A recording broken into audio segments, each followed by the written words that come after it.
the Medicaid swap for sales tax. And are there any other, are there lots of questions, few questions for discussion? Mrs. Cornell?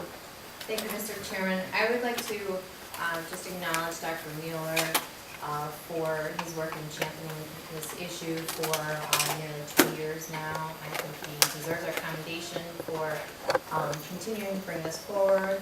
I also believe the majority leadership and Mr. Chairman deserve to be commended for your work with Dr. Mueller to support this measure. I believe it's an example of a strong bipartisan movement that we can bring forward together. Thank you. Any other questions? Mr. Lemon? A question or comment? Comment is okay, not question? Question is fine. Question's fine or comments fine? Comment, question, however you want to cut it, buddy. Let's just discuss it. I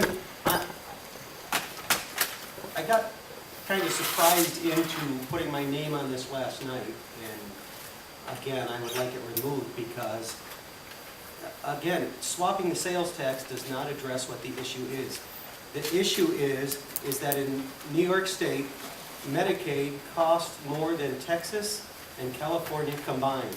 And by swapping it, we're basically putting control of our finances in New York State's hands. They don't have a very good track record, so why would we do that? It would cost them $5 million, and some people have said there's a no-lose for us. Well, somewhere along the line, that $5 million is going to have to be made up. And I don't know how they're going to get it, but they'll try and come up with some goofy new tax or new regulation to try and get it from us. I would rather we as a unified body address the issue that the cost of Medicaid in New York State is too much. And for instance, I'm not sure if these numbers are right, but these are the numbers I've heard, is that we have 32 programs in Medicaid that are offered in New York State, and the next state closest to us offers 11 programs. If those numbers are right, we need to address New York State as a unified body and say, we can't have that. And just by wanting to swap the cost of that isn't going to solve what the problem is. That's why I'm opposed to this. I would rather we address that than give them control of our sales tax revenue.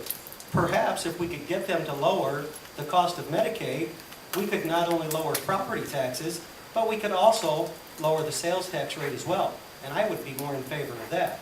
So we're not really addressing what the real problem is. That's why I'm opposed to it. Dr. Mueller? We frequently hear that it's the unfunded mandates that drive up our property taxes, and I believe Greg Edwards has said that many times, and I agree with him. This is the largest unfunded mandate, and just about every other state in the country pays for Medicaid. It's a federal state program. It's rare for a state to pass it on to a local share. And I think that is one of the reasons why New York State Medicaid costs are so high, is because there is this local share. And it is an unfunded mandate, and it does drive up our property taxes indirectly. What this calls for is that there's a swap. The state takes over responsibility for Medicaid, but we give up our sales tax. And if you look at the numbers, 2010 numbers, 2009 numbers, they're very similar. If you don't throw in the FNAC, and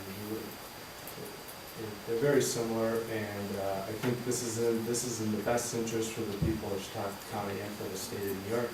I think the state will more likely solve the Medicaid issues if they're responsible for.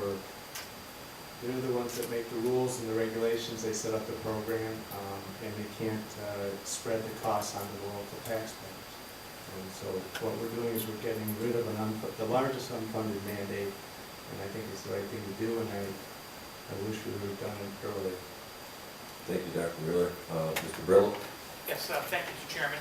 It's my understanding that all we're doing by passing this resolution is leaving this option open sometime in the future as an option for us. Personally, I agree with Mr. Lemon. I'm not in favor of this sales tax swap, and I certainly wouldn't put anything past New York State and figure out a way to get it back from us. So, but I think I'm voting in favor of this tonight, simply to leave that option open sometime in the future. And I hope everybody understands that that's all we're doing here is leaving this open as an option. We're not voting in favor of the sales tax with swap. Is that correct? Thank you, and I think that was made very clear at committee meeting last night. We need to keep moving forward with this. The support for Dr. Mueller's is still there. Also, the support for the 775, maintaining that is also still there. So, and I think we talked about a $5 million difference. And it would be great for us if they would accept this, but I think that you'll find with that $5 million deficit to New York State, it probably is highly unlikely that they will accept it. What do you think, Mr. Olson? Can I ask you a question? No. But I'll raise my hand, can I ask you one? Yes. Because I'm not gonna answer that one. But when the decision was made to not participate, I believe we had a 20-year projection, or possibly 15. Mr. Schultz, I'm sure would know. But I would ask that the legislators be provided with the projection that was done at that time on the outgoing years of the swap, and if there is any new data that would change those projections based on the economy that we have now and our sales tax. What I would like to see is the original projections and then also an updated projection for however long it was, so that if we do get to the point where this is accepted, and now I'll answer that question, and I do feel it's highly unlikely that it will ever come to that, but we should have all the information on how it affects the county, not only in the immediate years, but also in the outgoing years. Do you would like me to ask Mr. Schultz to give us a brief narrative tonight? No, Do you want to wait for that? I don't, I would Just- rather, I think it's some information that until we have the updated, it might be misleading to just provide the information that we had a couple of years ago. I'd rather wait for an update to get it all. But this is like the last one, it will come back to us again. Exactly. So you're quite content tonight to vote for this and still get the information. Okay, Mr. Schultz? You're taking it down. Dr. Mueller, I don't have my reading glasses, I'm sorry. let Lori read it for you. All right. We'll see if they work. It's much better. Just, these are You should go to my doctor. These are recent numbers.